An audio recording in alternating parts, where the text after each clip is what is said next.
Today on Animal Fact Files, we're talking about red velvet ants. If you enjoy this video, be sure to subscribe, and thank you to Noma Dobbs for today's deadly request. We say deadly because these arthropods are also known as cow killer ants, which we'll discuss later in this episode. But first and foremost, we want to set something straight. Red velvet ants aren't ants, they're wasps.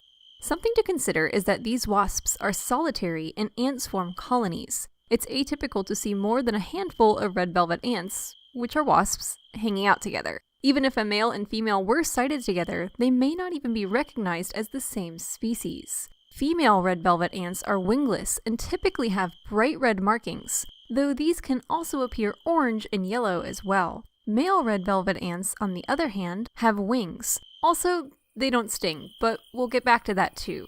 When male and female red velvet ants get together, their interaction is usually brief. After meeting, a female will seek out the perfect place to lay her eggs, which is namely within the cocoons of other arthropod larvae. Oh, did we not mention these wasps are parasitoids?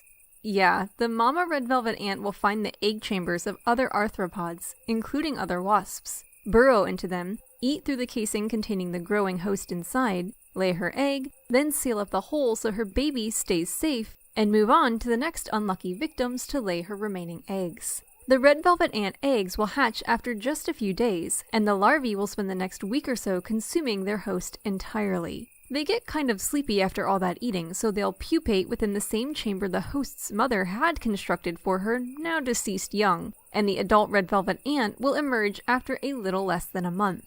Ah yes, the world of parasitism is both fascinating and utterly skin-crawling.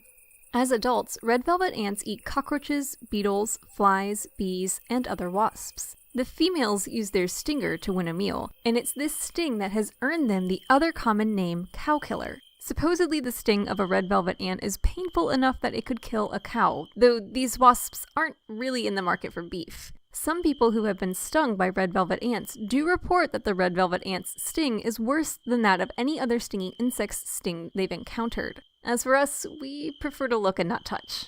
All that being said, however, it's important to remember that males of these species aren't even able to sting, though they do pretend to, and this often leads them to escaping from predators unscathed. It's been noted that these ants are usually avoided by all would-be predators, and this is likely due to their painful reputation. It also might be that they make squeaking sounds when they're caught as well. I mean, that's enough to freak anyone out, right? Well, if it's not, they can also release noxious chemicals, so they're definitely giving off a please just leave me alone vibe. If you are worried about running into one, you can relax if you live anywhere besides North America. Red velvet ants likely don't live past a year, and most are active during the late spring to early fall. At full size, they can be about 3/4 of an inch long, making them some of the largest of the more than 3,000 velvet ant species. Oh yeah, there are more. There are a lot more.